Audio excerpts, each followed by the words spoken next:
Para 8h14 em Mato Grosso do Sul. Entrevista do dia no Giro Estadual de Notícias.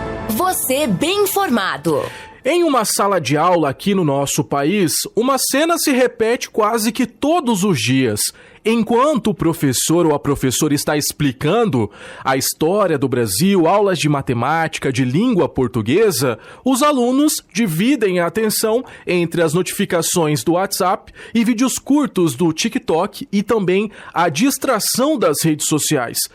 O que está sendo perdido em meio a essa distração constante? É justamente sobre isso que nós vamos falar agora, aqui no Giro Estadual de Notícias. Eu vou conversar com a diretora da Escola Harmonia, a professora Thalita Martins. Muito bom dia, satisfação recebê-la nesta manhã aqui no Giro Estadual de Notícias. Bom dia, prazer é meu estar com vocês. É uma grande alegria poder falar um pouco sobre esse assunto que tanto preocupa as famílias, as escolas, né, e todo mundo.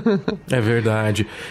Nós até estávamos conversando aqui nos bastidores que na nossa época, né, a situação não era assim, né? Nós íamos até a biblioteca para poder procurar, para fazer algum tipo de trabalho, e hoje as escolas estão se moldando para não correr o risco para que aquele aluno recorra à tecnologia para entregar o material praticamente pronto, né? Como que a senhora enxerga hoje essa situação aqui no nosso país e essa realidade aqui no nosso estado, professora Thalita? Carlos, é assim, o ser humano, né, a formação humana, ela tem que atingir a formação intelectual, a educação da vontade e a educação dos sentidos. E o ser humano, ele aprende pelos seus sentidos, né? Pelo aquilo que ele vê, pelo aquilo que ele toca, come, sente, cheira. E quanto mais experiências práticas, vivências nós tivemos, mais isso vai formar um repertório de circunstâncias que vão formando o nosso inconsciente, com memórias, né, com uma série de repertórios que vão nos ajudar a lidar com a vida, com as diversas situações da vida. O que a gente percebe é que de 2010 para cá, os smartphones, né, os tablets, passaram a entrar na vida de crianças e adolescentes. E a partir do momento que esses aparelhos passaram a entrar na vida das crianças e dos adolescentes, nós perdemos os momentos de vivência, de práticas da vida cotidiana, né? Então, as crianças passaram a conviver menos com suas famílias, com seus amigos, até mesmo na escola, que é um ambiente super social, porque, em troca disso, eles escolhem conviver mais com os seus celulares, que estão o tempo todo lhe entregando uma série de informações, notificações, e estão interagindo o tempo todo com eles. Agora, isso tem um prejuízo, né? Então, a criança e o adolescente que não vive a vida e a realidade, vive uma realidade paralela, uma realidade virtual. E aí, quando ela é chamada a viver a vida real, ela não tem repertório, ela não tem conhecimento, ela não tem prática, ela não tem estratégias para lidar com isso. Então, a gente vê uma série de problemas emocionais, sociais, que vem acontecendo com crianças e adolescentes em decorrência dessa imersão virtual e da falta de contato com a realidade. E isso vem acontecendo nas escolas, nas casas, e é um prejuízo absurdo, né, para todos os nossos alunos. Por isso que nós começamos a tomar medidas um pouco mais fortes com relação ao uso dos celulares e dos aparelhos tecnológicos, né? Então, a partir dos 13, 14 anos, que as crianças, os adolescentes passam a levar os seus aparelhos para a escola. Isso tem uma intenção, né? A gente fala que a personalidade, a formação do caráter de uma criança, de um adolescente, ela se forma até os 12 anos. Depois disso, está tudo muito cristalizado. Definido. Já, né? Então, o quanto antes você retardar o uso do celular, o oferecimento do celular para o seu filho, você tem menos impacto sobre o que ele vem consumindo ali para a formação dos sentidos, para a educação da vontade e formação da inteligência do seu filho, né? As pessoas me falam, quando dá o celular pro meu filho? Depois dos 13 anos de idade. Antes disso, esquece. Não é para dar, não é, né? Os nossos celulares eram aqueles que a gente ligava, desligava e o malemar jogava a minhoquinha. Exatamente. Hoje em dia, o celular, ele oferece tudo para você. Qualquer tipo de pesquisa, informação, desinformação, né? Então, e as crianças são crianças, elas não são maduras, elas não têm maturidade para fazer boas escolhas, né? Então é um grande risco que a gente vem entendendo e que por isso que as medidas foram sendo cada vez mais drásticas, né, no sentido de restringir o uso do celular nas escolas. Agora, Thalita, em meio a esse bate-papo, a gente nota de fato que o que mais chama a atenção e o que é muitas vezes mais difícil de se encontrar é esse equilíbrio, né, de você ter essa necessidade de fazer com que o estudante, de que o seu filho aí da sua casa possa usar o celular em determinadas horas, mas que ao mesmo tempo ele também consiga fazer as atividades, consiga ajudar nas atividades domésticas, consiga tire boas notas na escola também.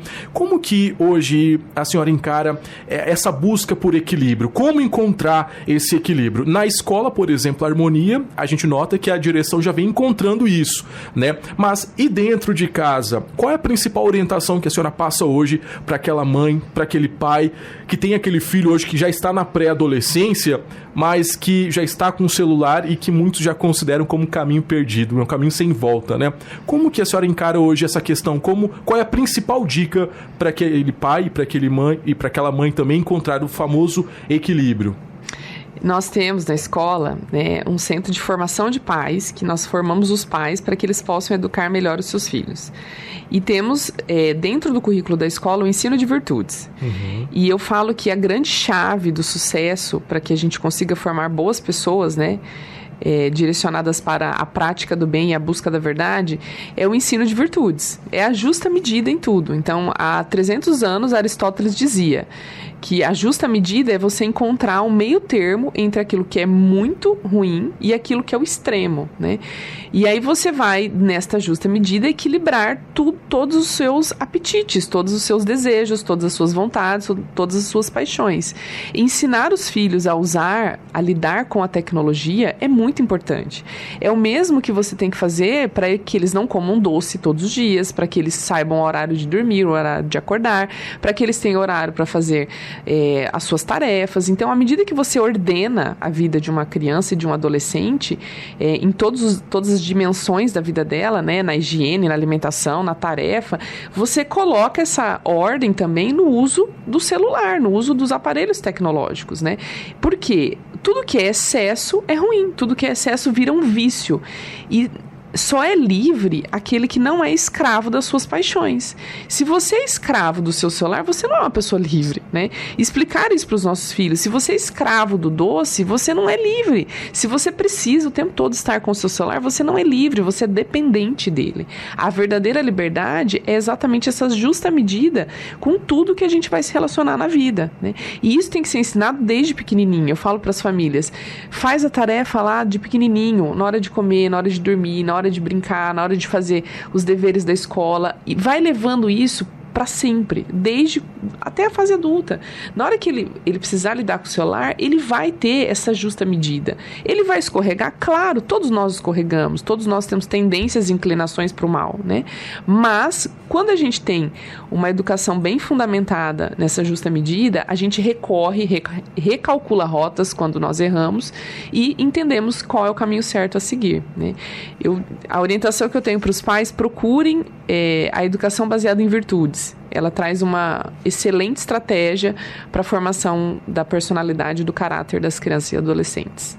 Thalita, é muito interessante essa questão porque até tem um livro de Bauman, né, Amores Líquidos, Amor Líquido, que fala justamente dessa questão de você viver em uma sociedade onde as coisas são instantâneas, e enquanto que isso atinge justamente logo os bebês, as crianças, o pré-adolescente, e notando, fazendo essa comparação, né, com o que Bauman já falava sobre esse momento líquido em que nós estamos vivendo, o que vocês notam, por exemplo, naqueles estudantes que têm uma dependência maior do celular e daqueles que vocês veem que ele não é tão dependente assim? Existe, isso é notório no comportamento, no recreio, sim, na hora de se direcionar à professora, à tia da merenda. O que vocês notam nisso? Totalmente. Então, assim, a gente fala que tem uma geração dopaminérgica, né? Tem aquela geração que ela é totalmente voltada para o consumo externo da satisfação interna. Então, são crianças bem mais ansiosas, são crianças que buscam o tempo todo o prazer nas coisas externas, né? É um prazer imediato e não é um prazer, e não é um bem imediato e não é um bem real. Existe uma teoria já, né, cerebral, que os cientistas mostram, que a busca constante pelo celular, né, por crianças e adolescentes, ela gera picos de dopamina. Só que toda vez que sobe, então eu vou lá, busco aquela informação, aquela que eu desejo no celular e eu consigo. Aí eu tenho um pico de dopamina, uma sensação exaustiva de prazer, só que ela cai. E na hora que ela cai, ela já não cai mais de onde ela saiu. Ela cai de um buraquinho maior. E para ela conseguir chegar no pico da dopamina que dá o prazer, ela precisa de mais dose ainda de conteúdos que vão a satisfazer. E ela cria uma espécie de um vício e uma busca incessante para o prazer, né, que é uma geração dopaminérgica, que é o consumo de tecnologia, o consumo de celular, o consumo de comida, o consumo de bebida, tudo é o consumo. Então, o tempo todo, para eu me satisfazer, eu preciso de bens externos. Isso é suficiente? Não, porque o verdadeiro equilíbrio, a verdadeira estabilidade, ela é interna. O mundo é instável. Para que nós possamos viver no mundo instável, perante as diversas circunstâncias, né, nós precisamos manter uma vida estável, um ambiente interno estável, né?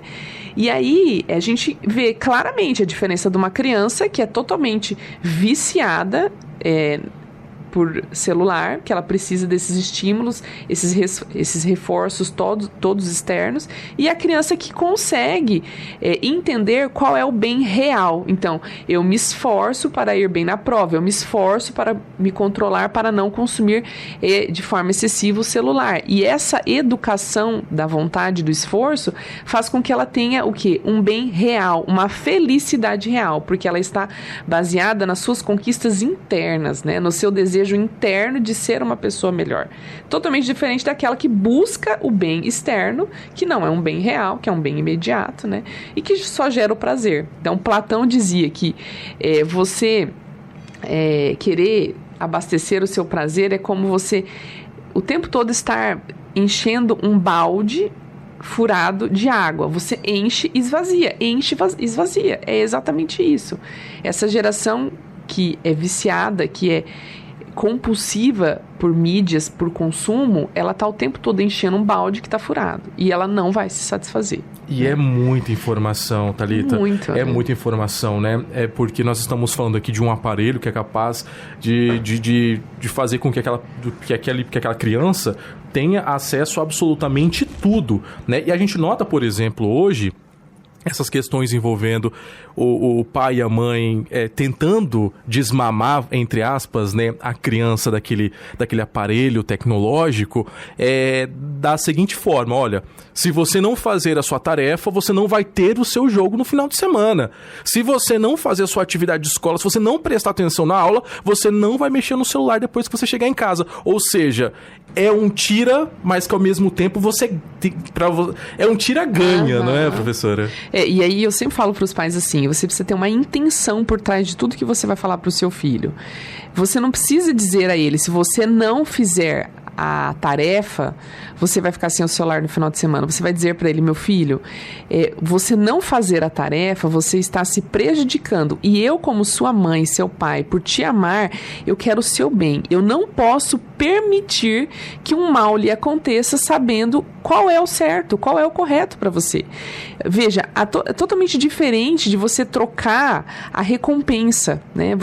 A recompensa, sempre seu filho vai estar buscando algo externo. Quando você ativa ele internamente, que você, quanto pai, mãe, educador, você não pode permitir que ele assista aquele conteúdo que é uma mentira, que é deturpado, que traz uma série de informações inadequadas para a faixa etária dele. Se você permitir aquilo, você vai estar o quê? Permitindo que um mal lhe aconteça, né? Trazer essa perspectiva da sua intenção quanto pai e mãe. E não só uma questão punitiva e de reforço. Exato. Porque a gente não vive de reforço externo, a gente precisa ter um reforço interno, né? Uma busca de educar a nossa vontade internamente para aquilo que é certo e rechaçar aquilo que é errado, né? Thalita, nós já estamos finalizando aqui o nosso bate-papo, mas eu acho que é interessante a senhora passar uma mensagem para quem está nos escutando, para aquele pai, para aquela mãe que tem aquela criança na pré-adolescência, aquela criança de 8, 7 anos que está nessa dependência de aparelho, de celular, de videogame. Qual é a principal mensagem que você tem para esses pais? Entender que a fase que as crianças estão, os adolescentes estão, ela é extremamente importante para a formação da personalidade e do caráter. Vai definir o que eles serão para o resto da vida, né? Dá trabalho? Sim. Exige energia do pai e da mãe, exige uma demanda emocional de uma mãe, de um pai, de tempo, intelectual, sim, é isso, não tem como fugir.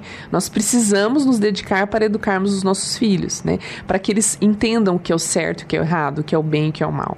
Porque isso existe, né? Essa relativização não pode acontecer num processo educativo de crianças que são seres imaturos, que não têm a capacidade de discernir ainda o que é certo e o que é errado. Então, não deixem de se dedicar aos seus filhos para corrigir e para educar ao uso dos aparelhos tecnológicos. Eu vou deixar uma dica de 3 livros que vale muito a pena os pais comprarem e lerem trechos, capítulos, né? Um deles é A Fábrica de Cretinos Digitais, de um pesquisador francês, que ele traz uma série de pesquisas que mostram o estrago que isso vem fazendo para as crianças e para os adolescentes, que é diferente dos adultos, né? Do uso de adultos. O outro é A Geração Ansiosa, foi lançado esse ano.